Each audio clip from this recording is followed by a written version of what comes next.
The assignment brief was 4 sentences long.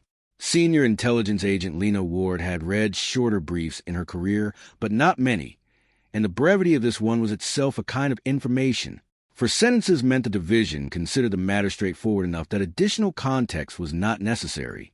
It meant the expected outcome was either nothing significant or something minor, and easily categorized. It meant whoever had written the brief had looked at the anomalous energy reading, made a judgment about its likely source, and decided that a 4-day window and 2 ships was more resources than the situation probably required, and that anything beyond that would be waste. She had been given similar briefs 37 times in 11 years of council intelligence work. 35 of them had produced exactly what the brevity suggested they would produce, which was a verifiable mundane explanation and a short follow-up report that nobody read carefully.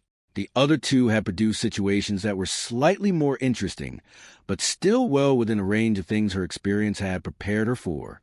She packed for 4 days and filed her departure paperwork, and did not think about the assignment much during the 20-hour transit, because there was not much to think about.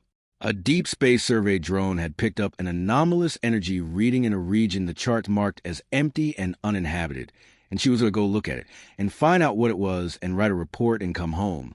That was the job. She had done the job many times. She had not done the job like this before. The faster-than-light transition ended cleanly, and Lena was at her primary station before the navigation systems finished their post-transition checks, which was her standard practice on investigation arrivals, because the first sensor sweep of an unknown location was always the most informative one, and she preferred to read it herself rather than receive a summary from her instruments officer. She pulled up the sweep results. She reached for the investigation checklist that she had opened on her secondary screen before transition, the standard document her division had developed over years of these operations that walked through the verification steps in the order that produced the most efficient assessment of an anomalous reading source and significance. She did not get past the first item. The first item on the checklist was to confirm the location against the survey drone's recorded coordinates, which was a 10-second procedural step that existed because drones occasionally had positioning errors, and confirming location before proceeding prevented wasted investigation time.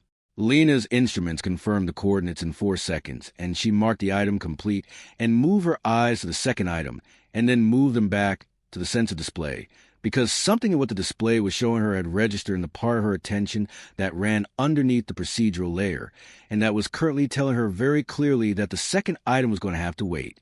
She looked at the display. The facility was in the sector she was looking at. That was the first thing she registered. The simple fact of something being present in a region that the charts described as empty, which was not unprecedented on investigation assignments, but which was always the kind of preliminary confirmation that requires shift from routine attention to something more focused. Then she looked at the scale reading. She checked the scale reading against the display's reference markers twice, because the initial reading was a number that her 11 years of experience had not prepared her to receive as a first sensor result on a routine investigation. The facility was not large in a way that things were large when you were describing something impressive. It was large in a way that things were large when the word large stopped being adequate, and the mind started reaching for comparisons, and not finding ones that fit comfortably. She had been to 3 of the Council's major construction facilities during her career. 2 were among the largest artificial structures in known space, regularly referenced in Council publications as examples of what advanced civilization could achieve at scale. She had stood in their operations centers and looked out at their scope and felt the specific quality of being in the presence of something genuinely enormous. What was on her sense of display was larger than both of them combined. It was also completely invisible to standard sensor arrays. She confirmed this by running a passive scan check that tested what her instruments would see if they were operating at standard sensitivity, rather than the enhanced sensitivity her investigation configuration used. At standard sensitivity, the region was empty, exactly as the charts described it, exactly as any council patrol or survey operation passing through this area would have found it. The facility existed in the space between detectable and invisible, present to her enhanced instruments and absent to everything else. And the only reason the survey drone had caught anything at all was a marginal angle and a range combination that had let a fraction of an energy signature slip through the concealment in a way that was probably not supposed to happen. She was thinking about that about what kind of concealment technology produced that kind of near-perfect invisibility and what it would take to build it at this scale. When she saw the ships, they were surrounding the facility in a formation that she spent a moment just looking at before she started trying to analyze it, because the formation had a quality that her tactical training recognized before her analytical mind caught up to why. It was precise in a way that things are precise when precision is a result of long practice rather than careful arrangement. The ships holding their positions with the settled confidence of a fleet that had been where it was for long enough that the positions had become natural rather than assigned. Dark hulled, every one of them. A deep, flat darkness that absorbed her sensor beams differently than conventional hull materials did. The readings coming back with gaps and inconsistencies that she had never encountered on any vessel in the Council's registry or any vessel she had encountered outside it. The mass readings were wrong in the specific way that mass readings are wrong when the material being measured has physical properties that the measurement system was not designed to account for. She was getting clear enough contact to know the ships were there and to get their general dimensions, but the readings kept producing results at the edges that her instruments could not resolve into anything her experience had a framework for. She counted. She started at the near end of the formation and worked systematically across her sensor display, counting each contact as she confirmed it, using the methodical approach her training had taught her, because accurate counting in a field situation required method rather than estimate. She counted for 4 minutes. She stopped when the running total passed the combined military strength of every Council species listed in the current Joint Defense Registry. She stopped not because she had reached the end of the formation, but because the number had crossed a threshold that made continuing the count feel less immediately important than sitting with what the count already meant. The channel to her second ship was already open when she reached for it. Agent Roy had been her partner for 3 years, and she knew his voice well enough to read his states from small signals. The quality of his silence on the open channel was a signal she had not encountered from him before, which told her that he was looking at the same display she was looking at, and had arrived at a similar place, and was dealing with it in the way that people deal with things when the available responses have not yet organized themselves into anything useful. She did not say anything either. They stayed on the open channel in shared silence for a moment that was probably 10 seconds and felt longer. Two experienced intelligence officers who had between them seen most of what Council space had to offer in terms of unexpected discoveries, sitting with something that their combined experience was not covering adequately. Then every light on both ships went dark. Not a gradual power loss. Not the sequential shutdown of systems that accompanied an equipment failure or controlled power down. Everything at once. In an instant that had no transition between before and after. The sensor displays, the navigation systems, the communications equipment, the ambient lighting, the background hum of drives at minimal output, all of it gone simultaneously, replaced by a darkness and silence that had a quality she had not experienced before on any vessel. The specific quality of systems that have not failed but have been suspended, that are intact and undamaged, and simply not currently permitted to operate. Lena sat in the complete darkness of her ship's bridge and did not move, outside her viewport, which still led to the passive light of stars, because viewports were not systems that could be switched off. The formation of dark-hulled warships continued to hold its positions with the same precise patience it had held them before her instruments went dark. She could not see them anymore. She understood that they could see her perfectly. She sat in the dark and waited and thought about the 4-sentence brief and the 4-day window and the 35 routine assignments that had produced nothing significant, and the understanding that settled over her with a complete certainty of something that could not be argued with, that this was not the 36th routine assignment. This was something else entirely. And whatever it was, it already knew she was here. The 2 ships came back on a Thursday morning, and the duty officer who logged their arrival at the Council Intelligence docking facility wrote in his report that everything about their return appeared normal, and that this assessment had felt accurate until he actually spoke to the crews. The ships had come in on standard approach vectors, responded to docking control on the correct frequencies, and followed the arrival procedures without deviation. Their transponder signals were correct. Their hull status readings showed no significant damage. Nothing about their external presentation suggested that anything other than a routine investigation had concluded, and that the assigned team was returning to file their report. Agent Lena Ward came off her ship first, and the duty officer noted that she walked normally and that her vital signs from the standard health check at the docking gate were within normal parameters, and that she answered the initial arrival questions with accurate information about her name and assignment and return date. She did not, however, have much to say about the assignment itself, not in a way that suggested she was concealing something or had been instructed not to speak, more in a way that someone is quiet when they are still processing something, and the processing has not yet produced words that feel adequate to what needs to be said. She confirmed that she was uninjured. She confirmed that Agent Roy was also uninjured. She confirmed that they had been at the assigned coordinates and that something had happened and that she would provide a full account in formal debriefing. When the duty officer asked what had happened, she looked at him for a moment with an expression he described in his log as the expression of someone who has seen something significant and is aware that the description of it is going to sound different from the experience of it. "I'll brief the director directly," she said. Roy came off his ship 10 minutes later and said almost exactly the same things in almost exactly the same order, and also requested direct access to the director rather than standard debriefing processing. The duty officer flagged both requests as unusual and logged them accurately, and then went to look at the ships himself while the crews were being processed, because something in the quality of the two agents' returns had activated the part of his professional attention that had learned over 12 years of Council Intelligence Facility work to notice when routine things were not entirely routine. The ships looked fine from the outside. He went inside Lena's ship first and found everything in order in a way that order can be total and correct and still feel like it is missing something. The systems were running. The equipment was in its designated locations. The ship was exactly what a ship was supposed to look like after a 4-day investigation assignment in which nothing significant had occurred. He went to the data storage station and pulled up the mission log. He looked at it for a moment. Then he went to the backup storage.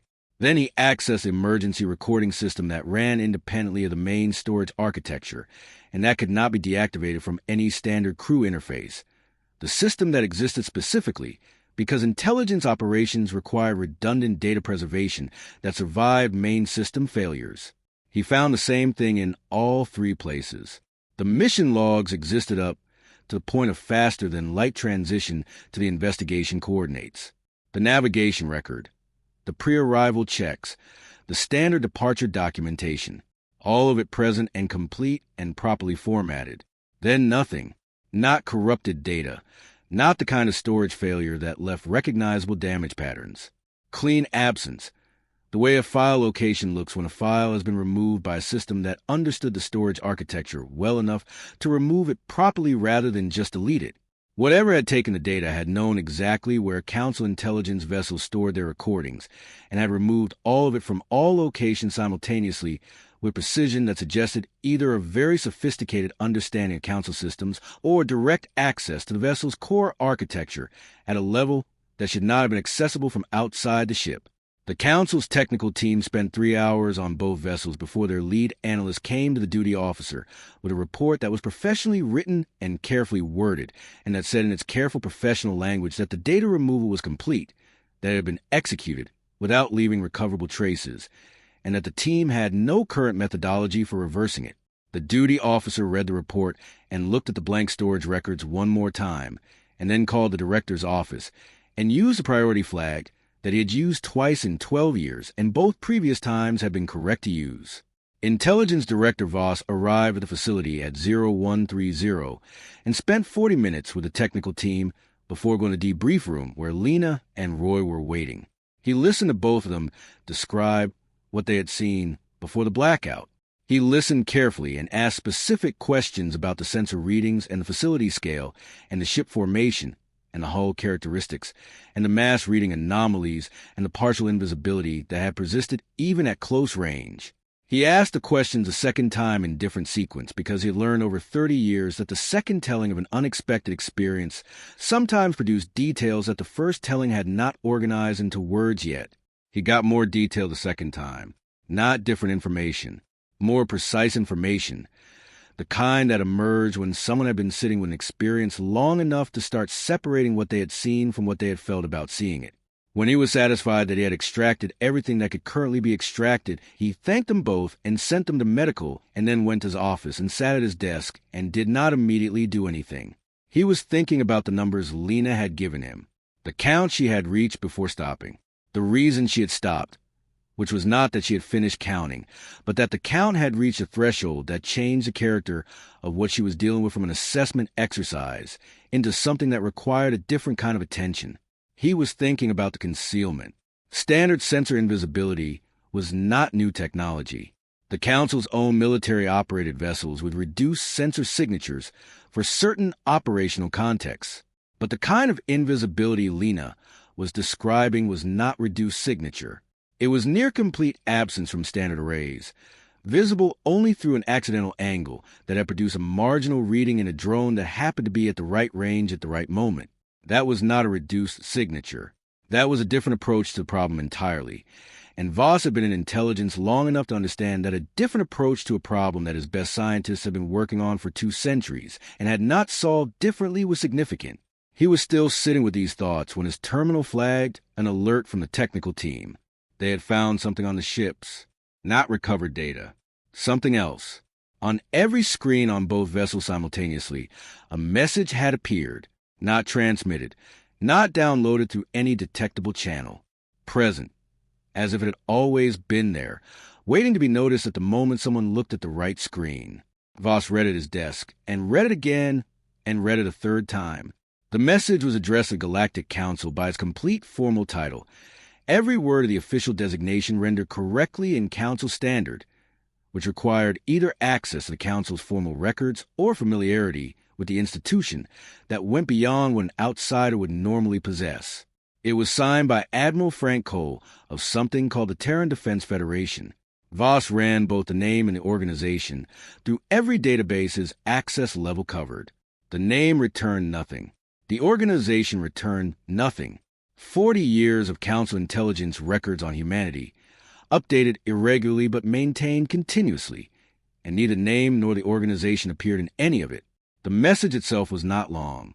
It said that humanity had been aware of the Council's monitoring program for the full 40 years of its operation, and that Earth had permitted the monitoring to continue, because humanity had no objection to being observed by anyone who was paying sufficient attention to their activities. It said that the intelligence team had been returned to Council space unharmed as a demonstration of good faith, and that the removal of their sensor data had been conducted to avoid unnecessary complications rather than out of hostility. It said that humanity had been monitoring the Council's activities during the same 40-year period, and that their monitoring had been conducted with considerably more thoroughness than the Council's monitoring of humanity. Then the last sentence. Voss read it 4 times. We would like to discuss what we have seen. He put the message down on his desk and looked at it from a slight distance, the way you look at something when you want to see it as a whole rather than focusing on any particular part of it. 40 years. The Council had been watching humanity for 40 years, and had found nothing worth a priority report. Humanity had apparently been watching the Council for the same 40 years, and had found enough to have a conversation about. He thought about the formation of dark-hulled ships that his best intelligence agent had started counting and stopped before she finished. He thought about the concealment technology that standard arrays could not detect. He thought about a fleet whose size exceeded the Council's combined military registry, and that had apparently been sitting in a region of space that the charts marked as empty for an unknown period of time. He thought about the name and organization that appeared in none of his databases. He picked up his priority line and called 3 Council members directly and told them to come immediately, that this could not wait until morning, and that he was not going to be able to explain it adequately over a comm channel. Then he looked at the message one more time. We would like to discuss what we have seen. He was going to need to prepare very carefully for that conversation. The emergency session was called at 0400, and all 9 senior Council members were present by 0700, which was itself an unusual fact, because getting all 9 members into the same room on short notice typically required either a scheduled crisis drill or a situation serious enough that the members arrived without needing to be asked twice. This was the second kind. Voss had spent the 2 hours between calling the session and the session beginning preparing his presentation with the specific care. He applied to situations where the information he was presenting was going to be difficult to receive and where the difficulty of receiving it was going to produce the instinct to reject it, which was a predictable institutional response that good presentation could not eliminate but could reduce. He organized the material in the sequence that built the picture most honestly, not the sequence that made the picture most comfortable or most alarming, but the sequence that produced the most accurate understanding in the mind of someone encountering it for the first time. He knew from experience that accurate understanding was harder to dismiss than alarming presentation, even when the accurate understanding was itself alarming. The chamber had a quality when he entered it that he recognized from 2 previous sessions in his career where significant unexpected information had been presented, a kind of collective alertness that was distinct from the ordinary professional attention that council sessions produced. The 9 members were at their platforms, but their posture was different from routine session posture. More forward, more focused, the body language of people who have been told something significant is coming and are prepared to receive it seriously. That would help. For a while, he presented the return ships first, their condition on arrival, the crew health assessments, the absence of injuries or signs of coercion. He presented the data removal next, the technical team's findings and their conclusion that the removal was complete and irreversible and had been executed with a precision that implied sophisticated knowledge of Council intelligence vessel architecture. He presented the message, reading it in full and displaying it on the chamber screens, so that every member could read it simultaneously rather than receiving it filtered through his description. Then he presented Agent Ward's verbal account. He presented it accurately and completely, including the scale readings and the ship count and the hull characteristics and the partial invisibility, and the number she had reached before stopping, and the reason she had stopped. He did not soften any of it, and he did not add editorial commentary that told the chamber how to feel about it, because telling the chamber how to feel about it was not his job and would not have helped. The response was what he had anticipated, not from all 9 members. 3 of them listened to the account and said nothing, and had expressions that suggested they were doing the same careful internal accounting that Voss had been doing since 0130. But several others began the process that institutional bodies reliably begin when presented with information that requires significant adjustment to their existing understanding of a situation, and that is more comfortable to contest than to accept. Council member Pell said that Agent Ward was a capable officer whose account deserved respect, but that sensor readings in unexpected field conditions were subject to interpretation, and that a single agent's verbal description of an unverified visual was insufficient foundation for conclusions being drawn. 2 other members indicated agreement.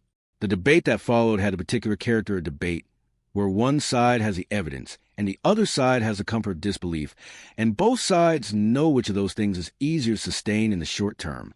Voss answered each challenge with a factual record, and each time the challenge shifted rather than resolved, because the factual record did not have enough weight on its own to overcome the institutional preference for the simpler explanation. He was in the middle of his 3rd response when every communication system in the building activated, not sequentially, not in the way that a broadcast activated systems, as the signal reached them with the tiny propagation delays that even fast transmission produced. All of them, at the same instant, already open and already live, as if the connection had been established before the activation rather than by it. Every terminal in the chamber, every screen on every wall, the communication systems in the corridor outside, the public address network that ran through the entire headquarters building, all of it open, all of it carrying the same voice. The voice was calm. That was the first quality Voss registered, before the words, before the language, before anything else. Calm in a specific way that people are calm when they are not performing calm, but simply are calm because the situation does not require anything other than calm, and they know it. It spoke in council standard, not translated council standard, not the slightly artificial quality that translation processing always left in a voice regardless of how sophisticated the processing was. Native quality council standard, spoken with the natural rhythm of a language that was not being converted from something else.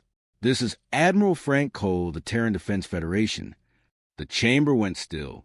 Voss watched the 3 members who had been contesting Agent Ward's account and watched the contesting stop, not because they had decided to accept the account, but because a voice that had just activated every communication system in Council headquarters simultaneously and was speaking in perfect Council standard without any detectable transmission origin had introduced a different quality of information into the room that the contesting did not immediately know how to address. I understand you are currently debating whether what your agents observed was accurate. Cole said, I would like to save you the time. A pause. Short, clean, not theatrical. The pause of someone who has something specific to say next and is simply completing the previous sentence before saying it. Please look at your long-range sensor arrays. Council Military Commander Dex reached his sensor display before anyone else in the chamber, because Dex was the kind of officer who moved toward information rather than waiting for information to reach him, and because his station gave him direct access to the long-range network without routing through the chamber's central display. He looked at his display. He said nothing for a moment. Then he reached forward and routed the feed to the chamber's main screens so that everyone could see it, which was a correct procedural action, and which he performed correctly, and which he performed with hands that Voss later noted had not been entirely steady. On every sensor display covering every approach vector to Council headquarters, ships were present. They had not arrived. That was a detail that Voss kept returning to in the hours afterward when he was trying to organize what he had experienced into a sequence that his analytical mind could work with. The ships had not transitioned in from faster-than-light travel, which produced a distinctive sensor signature that the long-range network would have flagged immediately. They had not decloaked in a way that Council cloaking technology decloaked, which produced an energy surge as the cloaking field collapsed that sensors could detect at significant range. They had simply become visible. The readings had snapped into focus on the sensor displays, as if the displays had been showing empty space because of a filter that had just been removed rather than because the space had been empty, present, clearly and fully, in positions they had obviously already occupied before the moment of visibility, holding their formation with the settled stability of something that had been where it was for long enough that its position was no longer a maintained condition, but a resting state. Dex's count came back in 30 seconds. 412 vessels. Voss watched Dex read the count and watched something move through his expression that Dex's professional composure did not fully contain. Dex was the most experienced military commander in the Council's current service, 43 years in uniform, the officer responsible for the defense architecture of Council headquarters and the surrounding space, the being who had personally overseen the placement of every sensor array and patrol route covering this location. He looked at the count, and then he looked at the formation geometry, and then he looked at how the ships were positioned relative to the headquarters' defensive layout. He looked at it for a long time. "They've been here for days," he said quietly. Not at anyone in particular. To the display, in the tone of someone completing an assessment they do not enjoy completing. 6 days, Cole's voice said from every speaker in the room, which answered the question of whether the communication was one-directional and answered it in a way that added a new dimension to an already significant situation. Your sensor network did not detect us during that period. Your patrol routes did not intersect with any of our vessels. We were present at these coordinates while 3 routine security sweeps of this region were conducted, and none of those sweeps returned any contact. The chamber was completely silent. Every member was looking at the screens.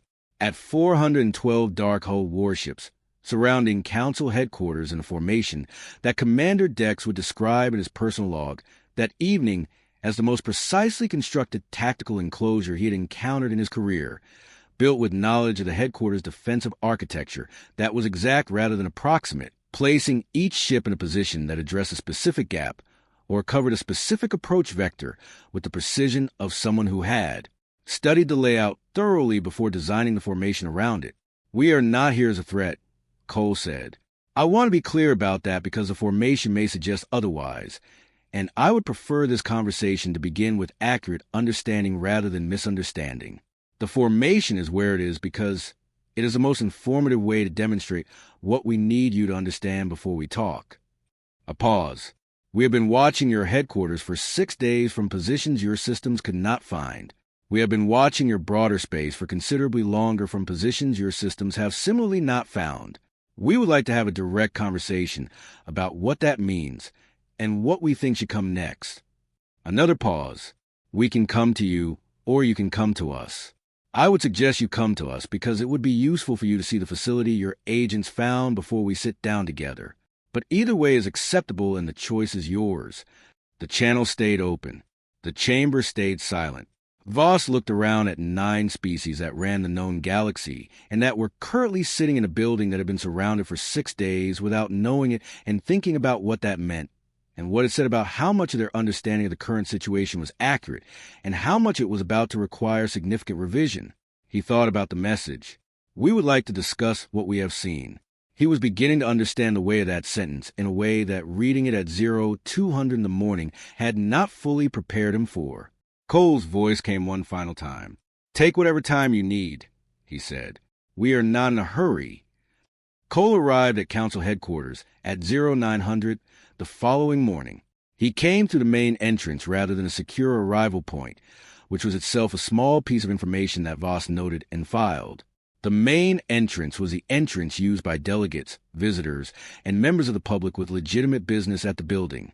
It was not the entrance that military figures or intelligence contacts use when arriving for sensitive meetings, partly for security reasons and partly because the main entrance carried a different institutional meaning, the meaning of someone who considered themselves a guest rather than operative and who wanted the distinction acknowledged in the way they entered.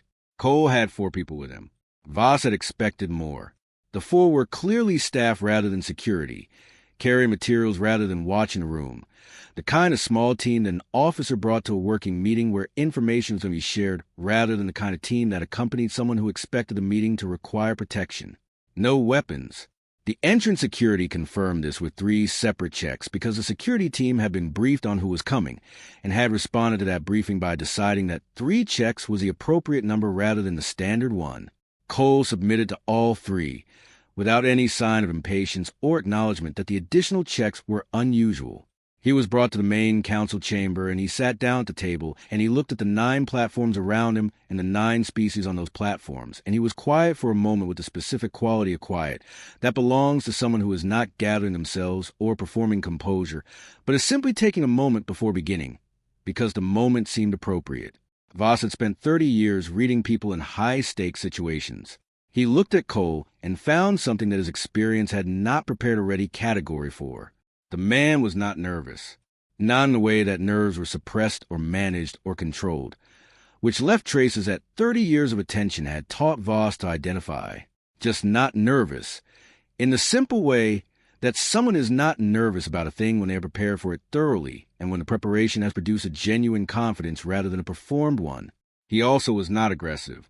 Voss had sat across from beings who held significant leverage in a room and who used the holding of it as a constant presence in their manner. The low-level performance of power that characterized most of the diplomatic interactions he had experienced over his career. Cole was not doing that either. He was simply sitting at the table with the quality of someone who had come to say specific things, and was ready to say them, and was not particularly invested in how the saying of them was received as a performance. He began talking. The first 20 minutes covered the early years. Cole described humanity's first decade of council membership with precision that made clear he was not working from general recollection, but from documented institutional history that he had studied carefully. He described the specific mechanisms through which the council structure created and maintained disadvantages for species without established military deterrence, the way resource allocation decisions were made, the way territorial disputes were resolved, the way diplomatic weight was distributed across different membership classifications. He was not angry about any of it. He described it the way an engineer describes a system, noting how the components related to each other and what the outputs of their interaction were, without editorializing about whether the outputs were fair. Earth had observed these mechanisms operating consistently over the first decade and had made a decision. The decision was not made quickly. Cole described a period of internal debate that lasted several years, different factions within Earth's government arguing for different approaches. The debate eventually resolving toward the approach that had been implemented because it was the one that addressed the underlying problem most durably without requiring a confrontation that would have triggered responses that made the problem worse rather than better. The approach was simple in its statement. Build capability quietly. Build it until the capability was sufficient to change the fundamental equation. Say nothing until the equation had changed enough that the saying of it was a statement of fact rather than a claim requiring proof. The dark matter integration came next in Cole's account, and Voss watched the chamber receive it with a particular quality of attention that scientific information received when it arrived in a context that made its implications immediate rather than theoretical. 31 years ago, human researchers had solved a problem that the Council's best scientific institutions had been working on for 2 centuries. Cole did not explain how, not in this session, and he noted that the how would be a subject for a separate conversation at an appropriate time. What he told them was that the solution had been reached, verified, and immediately classified within human systems, a level that fewer than 40 people had initial access to, and that the classification had been maintained rigorously through the entire period of development and deployment. Every Council scientific paper on dark matter integration published in the subsequent 31 years had been monitored. Every collaborative proposal, every conference, every exchange of theoretical frameworks between Council researchers working on the problem, monitored not to steal from them, but to track how close they were getting, and confirm that the human solution remained ahead of the Council's independent research by a sufficient margin. The margin was sufficient. Cole confirmed this without elaborating on the specifics. The fleet followed in Cole's account, and this was the part that produced the first significant stillness in the chamber. The specific quality of 9 species, receiving a number and sitting with what it meant. He told them the size of what the exterior formation had shown, and then he told them that the exterior formation was not the complete fleet. He did not tell them the complete number in this session. He told them it was larger by a margin he described as significant, and that the complete briefing would come after the formal relationship was established on terms that made a complete briefing appropriate. 3 years of active patrols covering Council space, routes that passed through active sensor coverage zones and active patrol corridors. 0 detections in 3 years of regular operation. The chamber absorbed this in silence. Then Cole described the intelligence operation, and the silence changed quality. It deepened in the specific way that silence deepens when information arrives that restructures something fundamental about how the people receiving it understand their own situation. 22 years. The operation had been running for 22 years with continuous coverage, not intermittent monitoring, not occasional targeted collection against specific priorities. Continuous, comprehensive, systematic coverage of the Council's communications and internal operations at every classification level. Files on each Council member species updated on a weekly cycle, current to within 7 days at any given moment. Cole described the access methodology in general terms without providing specifics, for the same reason he had declined to detail the dark matter solution, which was that specific details were appropriate to a relationship that had been established on honest terms and not appropriate to this initial conversation that was in the process of establishing whether those terms were possible. The chamber was quiet in a way that Voss had not experienced in 30 years of Council sessions. He looked around at 8 colleagues who were each doing the same internal accounting he was doing. The process of taking 22 years of classified sessions and internal communications and private debates and running them through the new information that every one of those sessions and communications and debates had been observed, and arriving at the conclusion that produced on the other side of that calculation. He asked the question, why now? He kept his voice at the register he used when he wanted precision rather than emphasis. After 30 years of building this without a single indication that it existed, why is this the moment? Cole reached into the folder in front of him.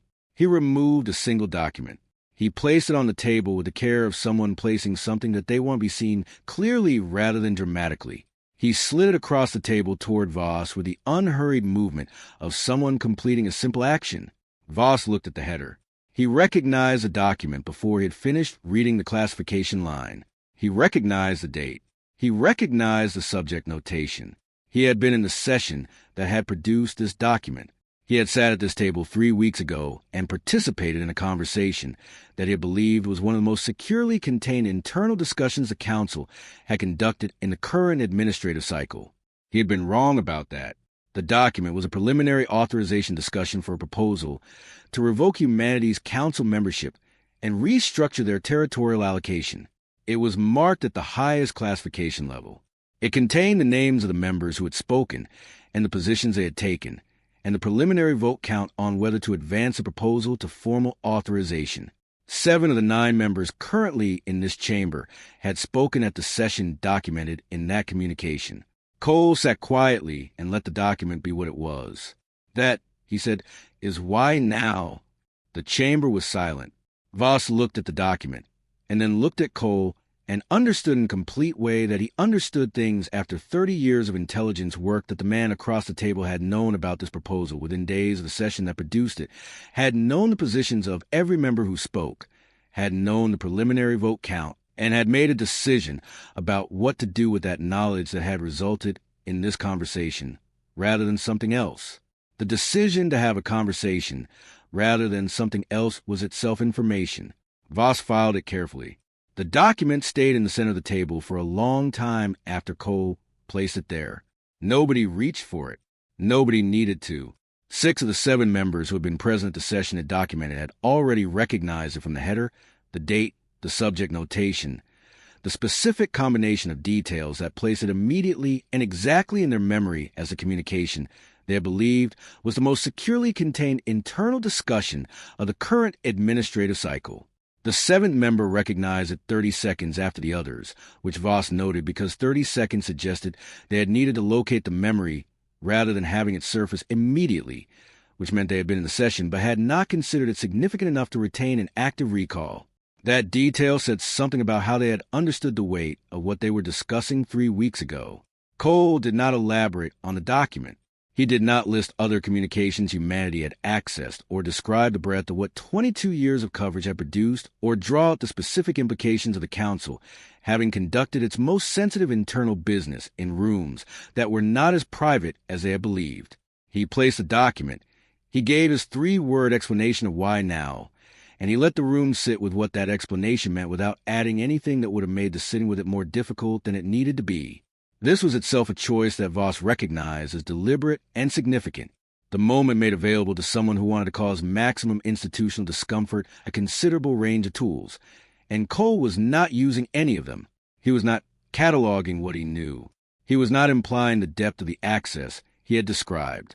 He was not performing the leverage the situation gave him, or allowing performance of it to do the relational work that coercive leverage was typically used to do. He was simply presenting a fact, and then moving to the next thing, humanity's terms. Cole laid them out in the same direct, unhurried manner he had used for everything in the 90 minutes that preceded them. Full voting membership, effective immediately upon formal acceptance rather than subject to a transition period or probationary review. Territorial rights recalculated from current data rather than the 40-year-old assessment that had formed the basis of humanity's Class 3 classification, using a survey that Cole's team had conducted independently and that he noted was available for the Council's own verification against whatever current data they had access to. A mutual recognition agreement that used peer language rather than the tiered language of the existing membership framework. Standard terms. No penalties attached. No provisions designed to extract more than the straightforward correction of a relationship that the current facts no longer supported describing as anything other than peer. 2 weeks for formal response. He said it without the quality that deadlines typically carried in diplomatic contexts. The implied consequence of what happened if the deadline was not met. 2 weeks was simply the time frame he was offering for a formal answer to a formal proposal, and the offering of it had the character of reasonable professional courtesy, rather than the character of an ultimatum backed by the obvious presence of 412 warships that had just been visible on every sensor array surrounding the building. He stood up. He gathered his folder with the same unhurried manner he had brought to everything, and he looked at the chamber one final time, and Voss asked a question before Cole reached the door. The question had been forming in Voss's mind since the previous morning, when the sensor displays had shown 412 ships snapping into visibility in positions they had clearly already occupied. It had sharpened through the 90 minutes of Cole's presentation, and through the document, and through the specific quality of sitting in a room with someone who had just told you things that required a fundamental revision of how you understood a significant portion of your recent history. The question was not strategic. It was not about next steps or response options, or the formal negotiation that the 2-week window would open. It was the question underneath all those questions, the one that had to be answered before the other answers meant anything. And Voss asked it because he had spent 30 years being the person who asked the questions that needed to be asked regardless of whether the answers were comfortable. How long has the dark matter fleet been fully operational? Cole stopped at the door. He turned. For years, he said. Fully operational for 4 years. Active patrol schedules covering Council space for 3 of those 4 years. He looked at Voss directly with the same steady quality he had maintained throughout the entire meeting. In 3 years of regular patrol operations, on routes that were specifically designed to pass through your active sensor covered zones and your established patrol corridors. No Council sensor array and no Council patrol vessel has ever detected a human ship. He let that sit for a moment the way he had let everything sit, long enough to be received fully and not long enough to become a performance. We were not hiding because we were afraid of what you would do if you found us, Cole said. I want to be clear about that because I think it is important for the relationship going forward that you understand what we were actually doing and why. He looked around the chamber, not with hostility and not with triumph and not with a cold satisfaction that someone who had just demonstrated a significant advantage over a long-term adversary might reasonably feel in the moment of demonstration, with something more considered than any of those things. We were watching, he said, because we want to understand what you did when you believed nobody with any real capability was paying attention. The Council makes decisions, adopts positions, treats member species in certain ways, pursues certain kinds of internal discussions when it believes is operating without meaningful oversight. We want to know what those decisions and positions and treatments and discussions looked like. We wanted 20 years of them, not 6 months, because 6 months give you a sample and 20 years gives you a pattern. A pause. After 22 years, we have a thorough answer to that question. We understand a pattern very well. He looked at the document still sitting in the center of the table. Now, you know that we have that answer. And I think that changes things in a way that is ultimately better for everyone, because the most durable foundation for any relationship between parties with significantly different capabilities is not fear, and it is not ignorance. It is accurate mutual understanding. He picked up his folder. We are offering you that foundation. We look forward to your formal response. He walked out. The door closed behind him, and the chamber was quiet and stayed quiet, and nobody moved to leave for a while, because leaving required deciding to move, and deciding to move required a kind of purposeful orientation toward next steps that the room was not yet capable of producing. They left one by one over the following 20 minutes, not in groups, not in the clusters that council members typically formed at the end of sessions when the business of the session became the subject of corridor conversations, one at a time, quietly, with a particular separateness of people who needed to think privately before they were ready to think together. Voss stayed. He sat at the council table after the last member had gone and looked at the chamber with a specific quality of attention he applied when he was trying to see something whole rather than in parts. The platforms, the chamber architecture, the main table where he was sitting, the far end of the room where the non-voting seat was positioned at a distance from the main table that he had never found significant before today, and that he could not stop finding significant now. He thought about the human representatives who had occupied that seat over the 40 years of humanity's council membership. He had worked with 3 of them over his career. Capable people, professional, present at every session, writing in their notebooks with a consistent regularity that he had registered as a habit without ever thinking carefully about what the habit was for. He had not read those notebooks. He had not thought to wonder what was in them. The seat at the far end of the chamber was a non-voting seat, and the species occupied was a Class 3 member, and the institutional framework he operated within had told him for 40 years that neither of those things required careful attention. He had not questioned the framework. He thought about 22 years of classified sessions, the budget discussions, the territorial negotiations, the internal debates about membership policy and expansion strategy, and the treatment of unaligned species. The session 3 weeks ago where 7 members had discussed a proposal to revoke humanity's membership and restructure their territorial allocation, in a room that everyone present had believed was private, in a building surrounded by ships that nobody had detected.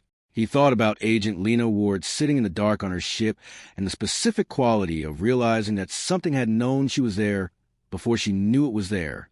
He understood that quality now in a way he had not understood it before. He pulled up his terminal. The Humanity file was on the first screen he opened because he had been looking at it the previous morning and had not closed it. Last substantive update. 22 years ago. The date sat in the header with a quality that dates acquired when they became significant in retrospect, when you looked at a number that had seemed like routine administrative information, and understood that it marked the point after which a gap had been growing between what you knew and what was actually happening. 22 years.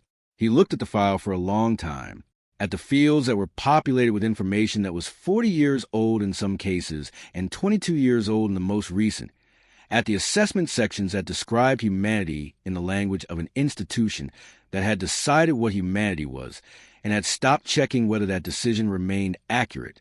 The decision had not remained accurate. He had not checked. He opened a new document. The formal response needed to be drafted, and the 2-week window Cole had offered was not time to waste because the response needed to be right in a way that went beyond being diplomatically correct. It needed to be right in the foundational sense, establishing terms that could support an actual relationship rather than a modified version of the inadequate relationship that had just been demonstrated to be inadequate in the most complete way possible. He started with the voting membership section, because that was the most straightforward, and because starting with the straightforward parts was how he always approached documents that contained difficult sections, building momentum from the clear ground before reaching the ground that required more careful work. He wrote for a while. Outside the building, on the sensor arrays that had shown 412 ships that morning and now showed empty space, the Council patrol routes continued their regular cycles through a region that had contained a human fleet for 6 days without anyone knowing it had been there. The patrols would continue finding nothing, Voss understood, for as long as humanity chose to be unfindable, which meant the most important thing about the document he was writing was not its specific terms, though the terms mattered. The most important thing was the quality of the relationship established, because the relationship was the only real answer to the equation that Cole had placed on the table that morning. You did not solve a problem like humanity's dark matter fleet through defensive measures or intelligence operations or any of the institutional responses that the Council's existing frameworks were equipped to produce. You solved it by being the kind of institution that a species with that capability chose to be an honest relationship with rather than the kind that made honest relationship feel less safe than 30 years of quiet preparation. He looked at what he had written. Then he looked at the non-voting seat at the far end of the chamber one more time. Then he went back to the document and kept writing. He was going to need to get this right.